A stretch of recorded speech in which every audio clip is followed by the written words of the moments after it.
Hello guys, മൗനരാഗത്തിൻ്റെ പുതിയ episode റിവ്യൂയിലേക്ക് എല്ലാവർക്കും സ്വാഗതം. അങ്ങനെ ശാരി രാഹുലിനോട് പറയുകയാണ്, നിങ്ങളുടെ ഏറ്റവും വലിയ കുഴപ്പം എന്താണെന്ന് വെച്ചാൽ നിങ്ങളുടെ തലയ്ക്കകത്ത് ആൾ താമസമില്ലാത്ത, അല്ലെങ്കിൽ പിന്നെ കുഞ്ഞിനെ കൊടുത്ത ആൾക്കാർ അന്ന് തന്നെ ഇവിടെ അലഞ്ചരിഞ്ഞ് നടക്കാതെ കയറിപ്പോകുന്നെങ്കിൽ നിങ്ങൾ ഉറപ്പ് വരുത്തുകയില്ലായിരുന്നോ എന്നൊക്കെ ചോദിക്കും കേട്ടോ. ഇതൊക്കെ കേട്ടിട്ട് ശാരി പറയുകയാണ്, നിങ്ങളെപ്പോലൊരു മണ്ടൻ്റെ കൂടെ ജീവിക്കേണ്ട വരുന്ന അവസ്ഥ എനിക്ക് ഇനി ഈ ലോകത്ത് ആരുമില്ല, കുഞ്ഞുമില്ല, കൊച്ചുമോളും ഇല്ല. എന്തായാലും നിങ്ങൾ നിങ്ങളുടെ മോൾക്ക് ഇനി മനോഹറിൻ്റെ കാര്യം കൂടെ അറിയുമ്പോൾ തലയ്ക്ക് വട്ടാവാതിരിക്കാൻ വേണ്ടിയിട്ട് എന്തെങ്കിലും ചെയ്യാൻ നോക്ക് എന്ന് പറയും കേട്ടോ. എനിക്ക് അതും കൂടെ ഇനി കാണാൻ വയ്യ എന്നൊക്കെ പറഞ്ഞ് ശരിയാകെ പൊട്ടിത്തെറിച്ചുകൊണ്ടിരിക്കുകയാണ്. ഇതൊന്നും കേട്ട് രാഹുൽ ഒന്നും മിണ്ടാതെ അവിടെ ഇങ്ങനെ തല താത്തി നിൽക്കുക കേട്ടോ.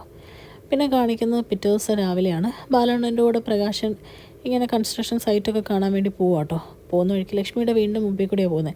അപ്പോൾ ബാലണ്ണൻ പറയുന്നുണ്ട്, ദേടാ നിൻ്റെ ലക്ഷ്മി നിൽക്കുന്നു എന്ന് പറയാം കേട്ടോ. അപ്പോഴേക്കും പ്രകാശൻ ഭയങ്കര സന്തോഷത്തോടുകൂടെ ഇങ്ങനെ നോക്കി നിൽക്കുവാണ്. അപ്പോഴത്തേക്കും ലക്ഷ്മി അവിടെ നിന്ന് മുടിയൊക്കെ ചീവിക്കൊണ്ടിരിക്കുക കേട്ടോ. അപ്പോഴേക്കും ബാലണ്ണൻ പറയണം, ഡൈയൊക്കെ തേച്ചിട്ടുണ്ടെന്നാണോ തോന്നുന്നത്, മുടിയൊക്കെ തേ നല്ല കറുത്തിരിക്കുന്നു എന്ന് പറയും കേട്ടോ. ഇതേക്കും പ്രകാശം പറയാം, നിങ്ങൾ എന്തുവാണ് ഈ പറയുന്നത്, അത് ഡൈ ഒന്നും ആയിരിക്കുകയല്ല എൻ്റെ ലക്ഷ്മിയുടെ തലയിൽ. ലക്ഷ്മി നല്ല കാച്ചി എണ്ണയൊക്കെ തേച്ചല്ലേ കുളിക്കുന്നത്, ചിലപ്പോൾ അതിൻ്റെ ഇതുകൊണ്ടായിരിക്കും അവളുടെ ശരിക്കുള്ള ഭംഗിയത് എന്നൊക്കെ പറയും കേട്ടോ. കഴിഞ്ഞ് ബാലണ്ണം പറയുന്നുണ്ട്, എനിക്കെന്തായാലും അറിയാമല്ലോ, അതുകൊണ്ട് ഞാനൊന്ന് കൈ കാണിക്കട്ടെ എന്ന് പറയുവാണ്. ഇത് കാണുന്ന ലക്ഷ്മി ഓർക്കുന്നുണ്ട്, ഇതാരാ ഇതിങ്ങനെ അന്തം വിട്ട് നോക്കും കേട്ടോ. അപ്പോഴേക്കും പ്രകാശൻ അവിടെ നിന്ന് വെച്ചുക, എടുക്ക് വണ്ടി ഇവിടുന്ന് എടുക്കുക എന്ന് പറയുക. എന്നിട്ട് ചോദിക്കുകയാണ്, നിങ്ങൾ എന്തിനാണ് എൻ്റെ പെണ്ണിനെ കൈവക്കി കാണിച്ചത്, അല്ലെങ്കിലും അവൾ എൻ്റെ ഫോട്ടോ ഒക്കെ കണ്ടിട്ടുണ്ട്, ആ കണക്കിന് എന്നെ കണ്ടു കഴിഞ്ഞാൽ അവൾക്ക് മനസ്സിലാവുകയല്ലേ, ഞാൻ അവളുടെ മുമ്പിലോട്ട് അവളെ മനസ്സിലാക്കി ചെന്നു എന്ന് അറിഞ്ഞു കഴിഞ്ഞാൽ അതിനാർക്കാ മോശം, അല്ലെങ്കിൽ നിങ്ങൾ കാണിച്ചത് ശരിയാണോ എന്നൊക്കെ ചോദിച്ച് പ്രകാശൻ ചൂടാവും കേട്ടോ. ഇതൊക്കെ കേൾക്കുന്ന ബാലണ്ണം പറയുന്നുണ്ട്, എടാ ഞാനൊന്ന് കൈപ്പൊക്കി കാണിച്ചൊന്ന് ഓർത്തേനെ കുഴപ്പം, നിന്നെപ്പോലെ ഗാംഭീര്യമോ ഭംഗിയോ ഒന്നും എനിക്കില്ലല്ലോ, കണ്ടാലും ഒരു സോഡാ കോപ്പി പോലെ ഇരിക്കുന്ന ഞാൻ, പിന്നെ എനിക്കവരെ പരിചയമുള്ളതുകൊണ്ടൊന്ന് കൈ കാണിച്ചെന്നേ ഉള്ളൂ എന്ന് പറയും കേട്ടോ. അതേ സമയത്ത് കിരണാണെങ്കിൽ രാഹുലിനെ കാണാൻ വേണ്ടി രാവിലെ വീട്ടിൽ വരും കേട്ടോ.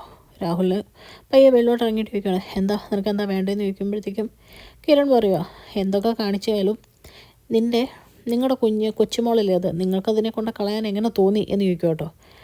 അപ്പോഴത്തേക്കും പെട്ടെന്ന് രാഹുൽ പറയാം, എൻ്റെ കൊച്ചുമോള് മാത്രമല്ല, അത് ആ വൃത്തികെട്ടവൻ്റെ മോളും കൂടെയാണ് എന്ന് പറയും കേട്ടോ. അപ്പോഴത്തേക്കും കിരൺ പറയാണ്, അതൊക്കെ ശരിയായിരിക്കും, പക്ഷേ നിങ്ങളുടെ കൊച്ചുമോളും കൂടെയാണല്ലോ, നിങ്ങളുടെ ഭാര്യയ്ക്ക് അവർ കൊച്ചുമോളൊന്നും ആയിരിക്കില്ല, പക്ഷെ നിങ്ങൾക്ക് അതിനെ എങ്ങനെ കൊണ്ട് കളയാൻ തോന്നിയിടോ, എന്തായാലും ഇനി അത് നിങ്ങൾ നോക്കണ്ട എന്നുള്ള രീതിയിൽ സംസാരിക്കും കേട്ടോ.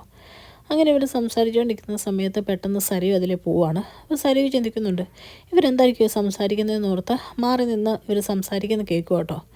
ആ സമയത്ത് കിരൺ പറയുന്നുണ്ട് രാഹുലിനോട്, താൻ എന്തൊക്കെ കാണിച്ച് ആ കുഞ്ഞിനെ ഒഴിവാക്കാൻ നോക്കിയാലും ഇനി അത് നടക്കാൻ പോണില്ല, ആ കുഞ്ഞ് ഇവിടെ തന്നെ ഞങ്ങൾ തിരിച്ചെത്തിക്കും, ആ കുഞ്ഞ് ഇവിടെ ഉണ്ടാവേണ്ടത് പോലെ തന്നെ വേറൊരാളുടെ ആവശ്യമാണ്, താര ആൻറ്റി ആ കുഞ്ഞ് പോകുമ്പോൾ വാവിട്ടാണ് കരയുന്നത് എന്ന് പറയും കേട്ടോ. ഇതൊക്കെ കേൾക്കുമ്പോഴേക്കും സരിയു അന്തം വിട്ടു പോവുക. അന്നേരം സരിയു ഇങ്ങനെ ബാക്കി ഒളിഞ്ഞു നിന്ന് കേൾക്കുവാണ് കേട്ടോ. അപ്പോൾ കിരൺ പറയുന്നുണ്ട്, തനിക്കെന്തായാലും നെഞ്ചി കൈത് വെച്ച് പറയാൻ പറ്റുമോ ആ കുഞ്ഞിൻ്റെ അമ്മ വല്യമ്മ എന്ന് പറയുന്നത് താരയാൻ്റെ അല്ല എന്ന്, താനിനി എന്തൊക്കെ അഭിനയിച്ചാലും അതൊക്കെ പ്രൂവ് ചെയ്യാനുള്ള ടെക്നോളജി ഇപ്പോൾ ഇവിടെ ഉണ്ട് എന്ന് പറയും കേട്ടോ. ഇതൊക്കെ കേൾക്കുമ്പോൾ രാഹുലിന് നല്ല ദേഷ്യം വരുവാണ്. രാഹുൽ പറയാം, നീ ഇവിടെ നിന്ന് രാവിലെ പ്രശ്നം ഉണ്ടാകാതെ വീട്ടിൽ പോകാൻ നോക്കടാ എന്ന് പറയും കേട്ടോ. അപ്പോഴത്തേക്കും കിരൺ പറയുവാണ്, അതൊക്കെ പൊക്കോളാം, പക്ഷെ കുഞ്ഞിവിടെ സേഫ് ആയിരിക്കണം എന്നുള്ള രീതിയിൽ പറയുവാണ് കേട്ടോ. ഇതെല്ലാം കേട്ടിട്ട് പെട്ടെന്ന് സരിയു ആകെ തകർന്നു പോവുകയാണ്. സരിയു പെട്ടെന്ന് ഒളിഞ്ഞു നിന്നിട്ട് ചിന്തിക്കുകയാണ്, അച്ഛനിതിനെപ്പറ്റി അത്രയൊക്കെ പറഞ്ഞിട്ടും ഒന്നും തിരിച്ചു പറഞ്ഞില്ല, ഒന്നും പ്രതികരിച്ചുമില്ല, അപ്പം അവൻ പറഞ്ഞാൽ എന്തെങ്കിലുമൊക്കെ സത്യം ഉണ്ടായിരിക്കുമോ എന്നൊക്കെ ഓർത്തിങ്ങനെ നിൽക്കുവാണ് കേട്ടോ. അത് കഴിഞ്ഞ് ബാലണ്ണനെയും കൂട്ടി പ്രകാശൻ സൈറ്റിലെത്തുവാണ്. എന്നിട്ട് പറയാണ്, ഞാനിവിടെയുള്ള പണിക്കാരെയൊക്കെ ഒന്ന് ഏറെ കയറ്റിയിട്ട് വരാം, എന്തായാലും കുറച്ച് ഭരിക്കാൻ കിട്ടുന്ന അവസരമല്ലേ, അതൊന്ന് ഭരിച്ചിട്ട് വരാം അണ്ണാ എന്ന് പറഞ്ഞ് നേരെ അകത്തോട്ട് പോവാം കേട്ടോ. അങ്ങനെ ബാലണ്ണം വണ്ടിയെ വെയിറ്റ് ചെയ്തുകൊണ്ടിരിക്കുന്ന സമയത്ത് ലക്ഷ്മിയും കൂട്ടി കാർത്തിക ആ വീട് കാണാൻ വേണ്ടി വരുവാണ്. എന്നിട്ട് പറയുകയാണ്, മേഡത്തിന് ഞാൻ ഇതുപോലെ ഒരു വീടാണ് ഉദ്ദേശിക്കുന്നത്, എൻ്റെ അനിയത്തി ഹസ്ബൻഡുമാണ് ഇതിൻ്റെ കൺസ്ട്രക്ഷൻ ആർക്കിടെക്ട് പണിയുടെയൊക്കെ മെയിൻ ഐഡിയ ഒക്കെ തന്നത് എന്നൊക്കെ പറയുക കേട്ടോ. അത് കഴിഞ്ഞ് അവർ പയ്യെ വീടിൻ്റെ അകത്തോട്ട് കയറുവാണ്.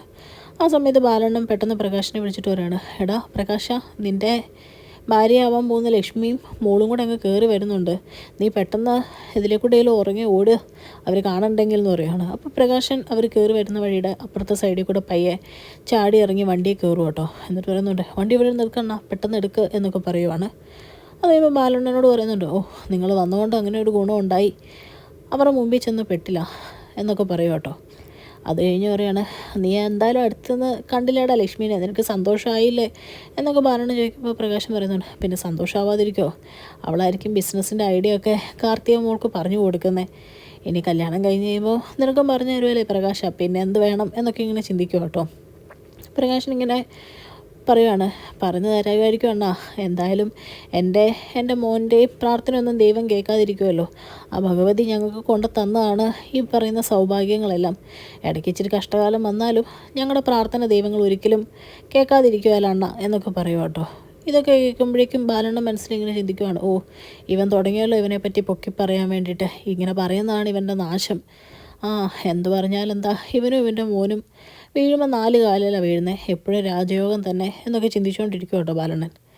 അപ്പോൾ പ്രകാശം ഈ പറയുന്നൊന്നും ബാലണ്ണൻ കേൾക്കാതെ ഇങ്ങനെ ചിന്തിക്കുമ്പോഴേക്കും പെട്ടെന്ന് പ്രകാശം വന്ന് ചോദിക്കുന്നുണ്ട്, നിങ്ങൾ എന്തെങ്കിലും ആലോചിച്ച് കൂട്ടുന്നേ? അല്ലടാ, ഞാൻ നിൻ്റെ സൗഭാഗ്യത്തെപ്പറ്റി ഇങ്ങനെ ചിന്തിക്കുമായിരുന്നു എന്ന് പറയും കേട്ടോ. അത് കേട്ട പ്രകാശം പറയാം, നിങ്ങൾ കൂടുതൽ ചിന്തിക്കേണ്ട, ചിന്തിച്ച് നിങ്ങൾ കണ്ണുവെച്ച് ഉള്ള ഭാഗ്യം കളയാതിരുന്നാൽ മതി. നിങ്ങൾക്കിപ്പം കിട്ടുന്ന പോലെ റൊക്കം കാശിന് ജോലി വേണമെന്നുണ്ടെങ്കിൽ മാത്രം എൻ്റെ കൂടെ നിന്നാൽ മതി എന്ന് പറയും കേട്ടോ. അപ്പോഴേക്കും ബാലണ്ണൻ പറയുന്നുണ്ട്, അത് പിന്നെ വേണ്ടേടാ, ഞാൻ നിൻ്റെ കൂടെ അല്ലേ നിൽക്കുന്നേ, കയറ് എന്ന് പറഞ്ഞിട്ട് ബാലണ്ണനും പ്രകാശനോടും അവിടെ നിന്ന് പോവുക കേട്ടോ. പിന്നെ കാണിക്കുന്നത് സരീവിനെയാണ്. സരീവ് ശാരിയുടെ മുടി ചീവി കൊടുക്കുക കേട്ടോ, മുടിയുടെ സാമ്പിൾ എടുക്കാൻ വേണ്ടിയിട്ട്. ഇങ്ങനെ ചീവി കൊടുത്തിട്ട് സ്നേഹത്തോടൊക്കെ സംസാരിക്കാൻ വേണ്ടി ശ്രമിക്കുക. ശാരി പറയുന്നുണ്ട്, മോൾ എത്ര നാളുകൂടി അമ്മയോട് ഇങ്ങനെ സ്നേഹത്തോടെ പെരുമാറുന്നേ എന്നൊക്കെ പറഞ്ഞിട്ട് പറയാണ്, മോളുടെ അച്ഛനെ എന്നാൽ ഭ്രാന്താശുപത്രിയിൽ ഇടണ്ടായിരുന്നു എന്ന് എനിക്കിപ്പോൾ തോന്നുന്നുണ്ടെന്ന് പറയും കേട്ടോ. ഇത് കേൾക്കുന്ന സരി വയ്ക്കുന്നുണ്ട്, ഇപ്പം അച്ഛനും അമ്മയും ഒരു സെറ്റായോ, എന്ത് പറ്റി പെട്ടെന്ന് ഇങ്ങനെ ഒരു തോന്നലുണ്ടാവാമെന്ന് ചോദിക്കും കേട്ടോ.